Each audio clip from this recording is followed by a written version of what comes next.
today we are going to discuss the another important parameter of housing planning and policy, that is affordability and the housing finance. So because before we come to this part, let us have a quick recap of the last discussion. In the last discussion we discussed about the land reforms, and then we discussed about the other boundary conditions which is affecting the housing supply at the overall level, national level, and under those criteria we discussed the policy and the legal setup, policy legal interventions which are required at the central level, state level and the lower level at various levels, and also we discussed the housing policies documents done and at the central level, state level, how it is done and what are the major prescription of those policy documents. Now, one very important parameter of the or reason for not achieving or not fulfilling the housing for the masses is the affordability. In the earlier discussion we have seen that the housing could not be delivered to majority of the people of a city or of our country because of their lower level of affordability, because the rate or the price of the housing which market supplies is much higher than the affordability or affordable limit of the people in the lower income category or the poor people. And we have discussed that there are basically 4 categories of the economic group which we divide to analyze the housing situation or housing finance. Those are higher income group, middle income group, lower income group and economically weaker section. So, mostly as we have discussed before that the market supply for the housing is majorly given for the higher income group and middle income group, whereas the lower income group and the economically weaker section, even if they have a larger section, larger requirement of the housing, but they get less amount of house from the market. And even then the price of those of the houses are pretty high, so they cannot afford it. So, as a result they end up in making squatters and slum like situation in the city. So, now what is the problem? So, let us see the conceptually how it affects. So, in a housing affordability discussion, there are 2 very interlinked concept which is called supply side intervention and demand side intervention, because ultimately the housing affordability is a relative concept. Any component or any product which may not be affordable right now as per my income eligibility, maybe later on if I improve my income eligibility or my capacity, I can afford that also. But in a given point of time, to get that product, even if it is housing or any other product, there are many parameters which is influencing the price of that product. So, one is the absolute price of the product. So, let us write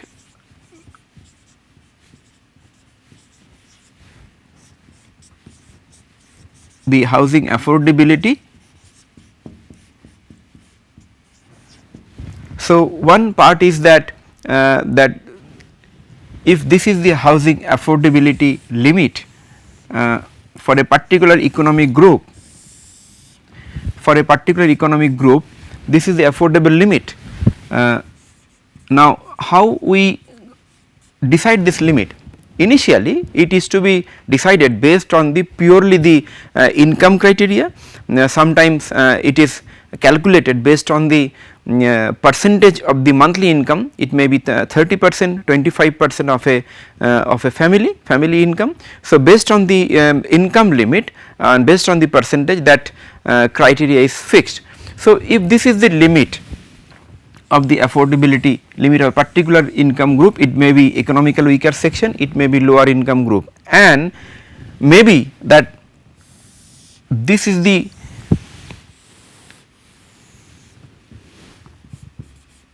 market price of that house which is available. Now, this becomes the gap in the affordability. So, So, this is the capacity, this is the capacity and this is the market price.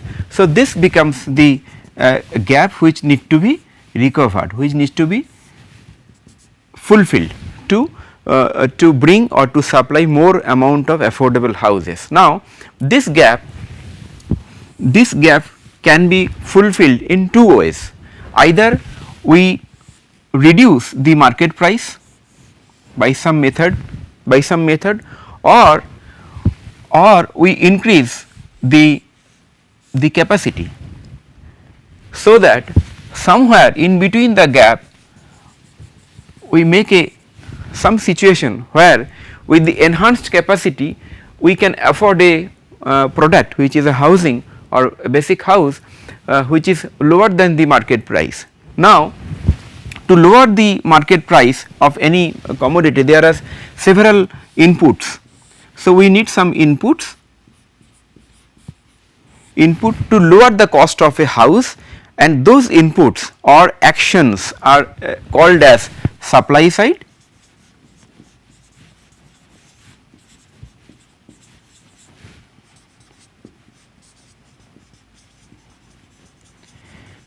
intervention. So, objective of the supply side intervention is to bring down the market price of the house by giving various inputs in terms of making the housing in a cheaper cost of price, and the intervention which is required to enhance the capacity of the people so that they can buy a house even if it is little more than their original capacity, that is called the demand side intervention, which is nothing but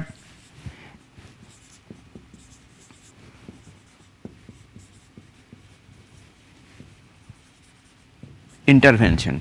So, which is nothing but that creating more demand, creating more capacity of the individual person, of the people, of the group, so that they can buy higher amount of priced housing. Now, what are the supply side and demand side intervention? So, supply side interventions are basically which influences pricing of a house or cost of a house in a way so that ultimate price brings down. So, one is land supply in a cheaper rate.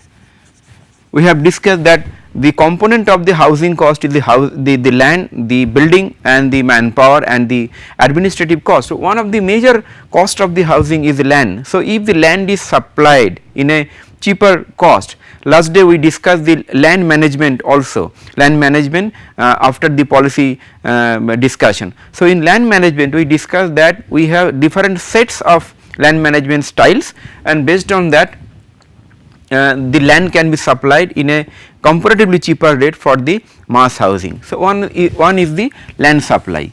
The second is the technology. The current conventional technology which takes roughly 5 to 4 years, 4 to 5 years for a construction of a regular housing project. Now, as a result of this long duration of the completion time, the housing cost sometimes are escalated, sometimes they get project overrun, time overrun, and the cost becomes higher, the price become higher. So, if we use better technology, better methods for construction and bring down the construction time maybe within 2 years or even less, then we can bring down the cost also substantially. Later on we will come to this discussion in a detailed manner, but right now let us take a note that technology also can bring down the cost substantially from the market price by improving the systems of the construction in a different way using the new technology. Then there are inputs like institutional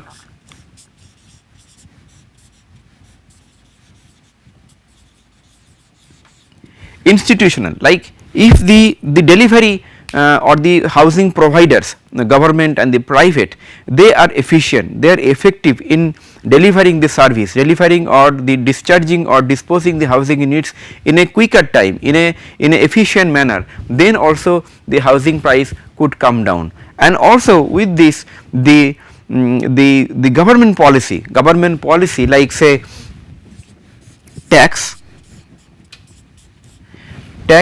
land value, everything is controlled by the government. If those policies are favorable for the housing, so that it brings down the market price, so all these parameters can influence the market price and bring down the cost. On the other hand, in the demand side intervention, the first intervention which we can do is the arrangement of the housing finance.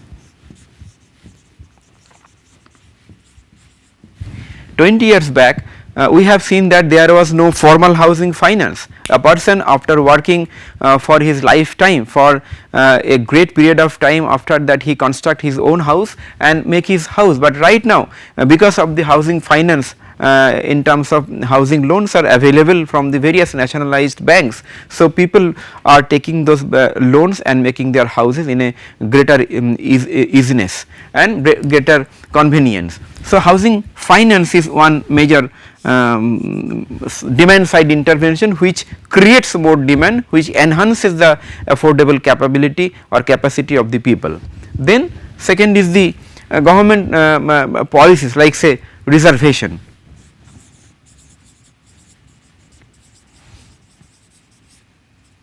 Reservation. So, in reservation, government can create a bulk of housing reserved for the economically weaker section and lower income group, so that, and can give subsidy. So, reservation along with subsidy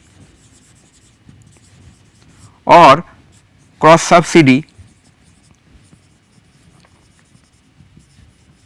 can also enhance their capability to take the house in a lower price.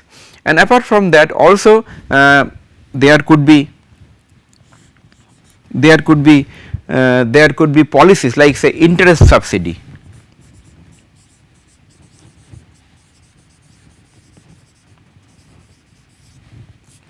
Though it is related with housing finance, sometimes government can provide the interest subsidy, or sometimes they can provide the mortgage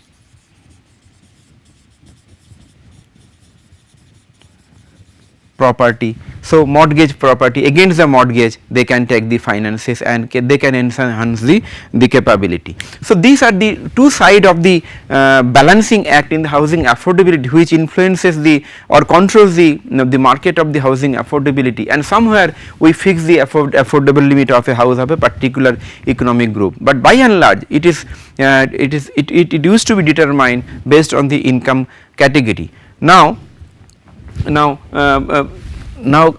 right now we are going from a income based paradigm, income based approach, to a different approach of determining housing affordability. So, earlier we used to calculate the housing affordability based on the income criteria.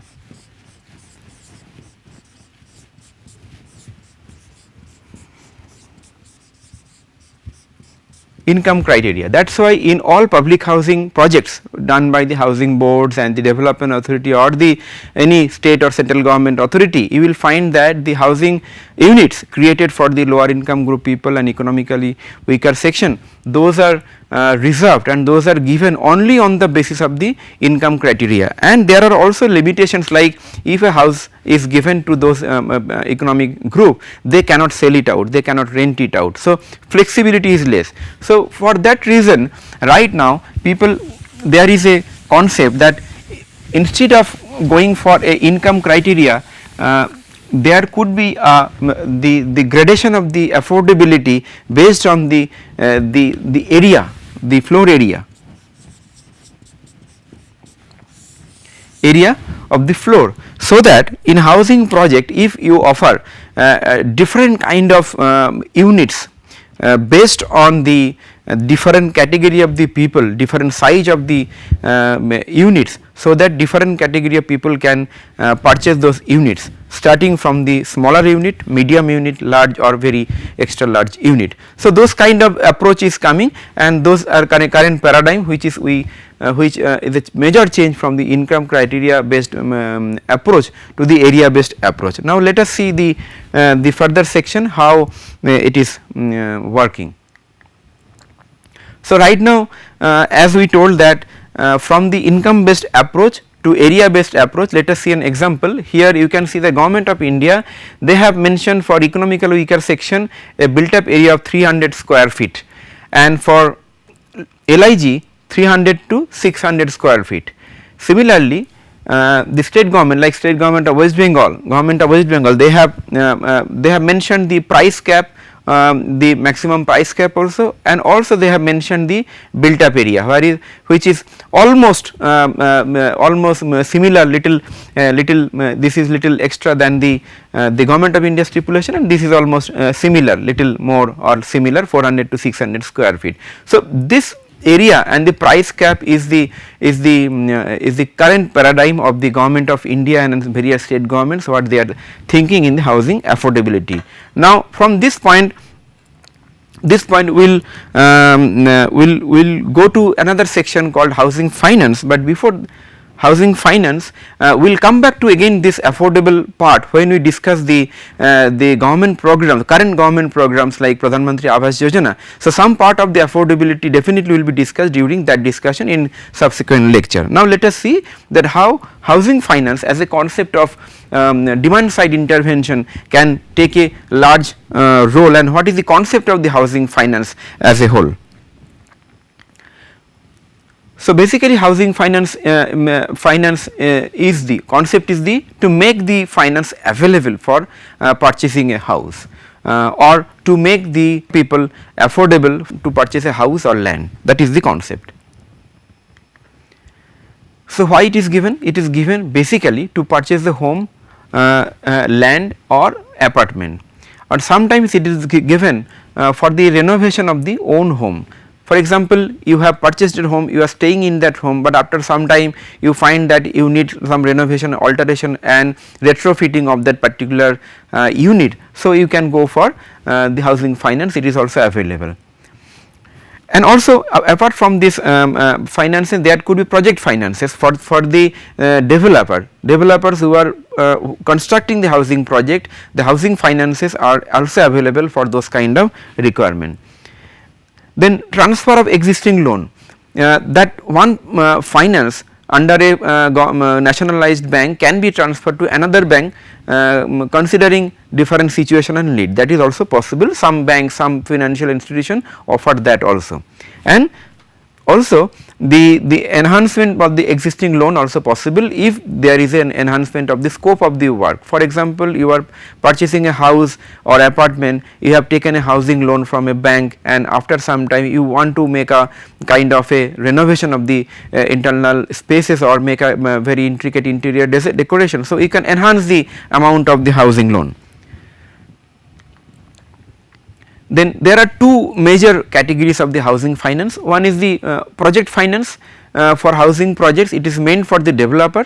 By and large the project finance is meant for the developer, and basically project finance is a supply side intervention. If the project finance is more available, then it creates better finance available for the project and brings down the cost. Whereas the retail finance which is for individual persons to purchase their home, it is demand side interventions which creates more demand, more capacity for a individual person. Then let us see what are the type of finance available for purchasing a home. The first is the simply the purchase loan, home construction loan. You can purchase a land and you can construct your own house out of that loan. Then on an existing house you can improve the your house, or you can construct some extra rooms, or you can add some rooms with the improved loans. Home extension loan, you have your existing home, you want to extend horizontally or vertically, so that is also possible with the housing finance. Home conversion loan, you have a house, you want to convert some part of the house to some other use, like say small shops. Under the prevailing laws, if it is applicable, if it is allowable, you can do that and you can take loan for that purpose also. Then land purchase loan, some banks, not all the banks, some financial organizations, they offer also loans for the purchasing of the land. Then stamp duty, you know that after purchasing a house you have to get the house registered under the government, state government, and for that registration the stamp duty, which is nothing but the percentage of the total housing cost, is to be given to the government. Sometimes it is a fixed percentage, sometimes it is a variable percentage as per the income groups, but that has to be that is required to register the house or the apartment under the Government Registration Act. So, some financial organizations, some banks, they also offer the stamp duty loans. Then bridge loans. Bridge loans is something like you have a existing loan and you want to take another loan, and you can kind of a top up that loan with some extra amount and bridge that extra requirement or another requirement of another separate loan, that can be done. Then balance transfer loan, sometime if you are not convenient or convenient with your existing loan or your service provider, you can transfer that the balance to another loan provider, housing finance provider, where possibly you get the lesser amount of interest rate or better service. So, that is also possible. Some banks, they offer the balance transfer sometimes on the payment of some penalty or payment of some premium amount. The refinance of loans, if a finance is given for any particular property, but that property is maybe that it is not being constructed, or maybe it is not in proper use, or maybe it is not being in particular occupied by the people. So, it may be it require refinancing to revamp it, to renovate it. So, that kind of loans are also available. The loans to NRI, if a person is NRI, they will be eligible to get the NRI loan.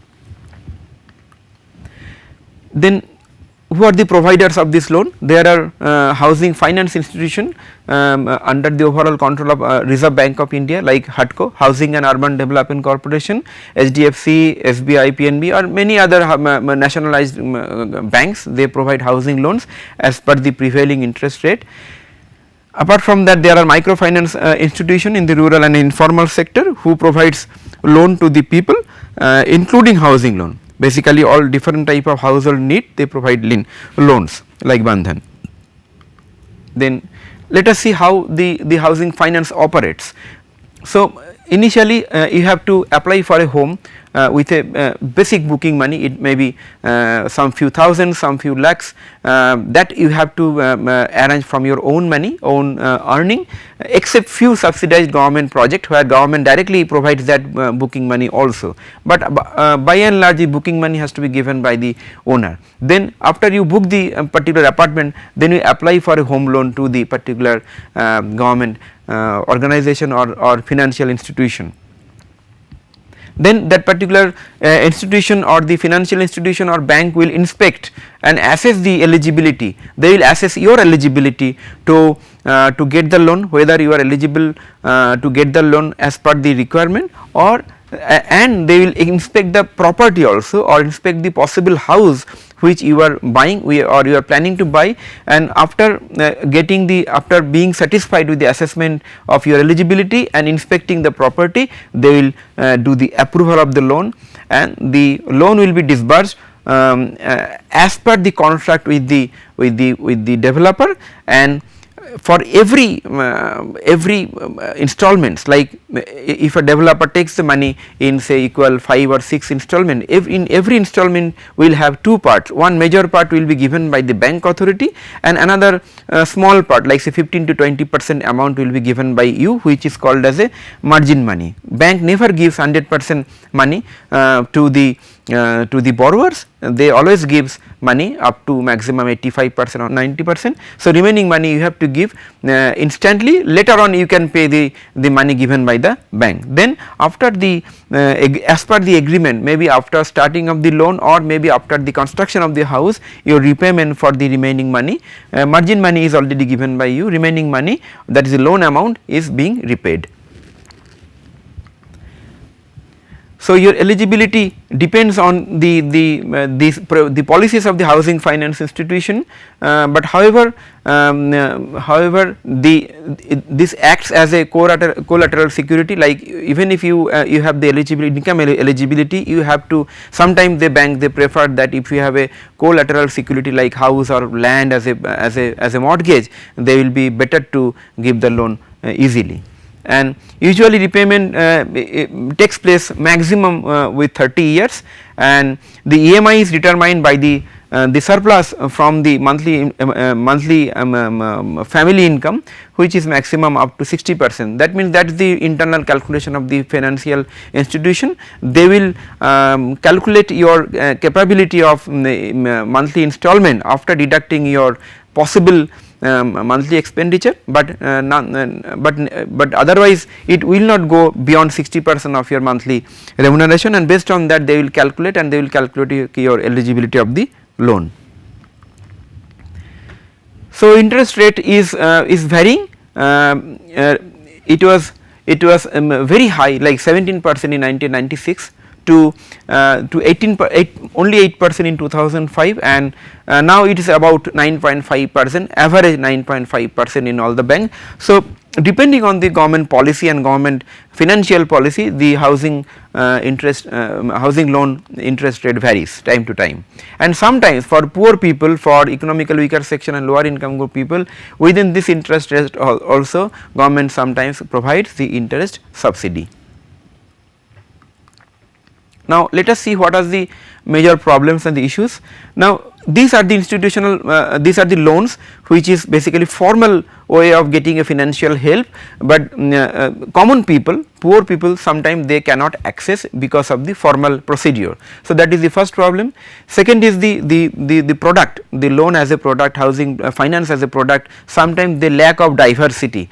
They need to develop more options in the product of the housing loan, so that every category of the people, irrespective of their income criteria, social background, they can access the housing finance.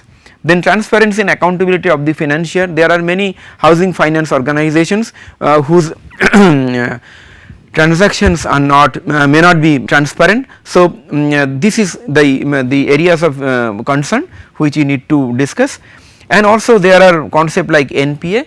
If you take a loan and you do not repay the amount, then your property becomes the housing property becomes non-performing assets, and for every non-performing assets, the financial institutions, they have a mechanism to take back to recover that money using the SARFAESI Act. So, every bank should not have more than 5% of the total housing finance, total finance as NPA, that is the indicator of the banks to become a efficient performer.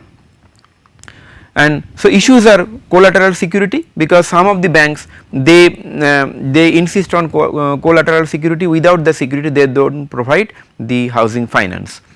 So, it becomes a problem for the poor people, because most of the poor people, they do not have the collateral security. Then loan from the informal sector. The informal sectors which are working at the local level, in the slums, in the village area, for the housing finance, those are by and large unorganized. So, how it can be organized? It can be streamlined into a proper process, that is also another issues. Then for the banks, the non-performing assets are increasing. That means the loan, number of loans and the amount of loan under the non-performing assets, which is not getting any recovery, getting any monthly installments, those are increasing, and it is a major concern for the major bigger banks in India.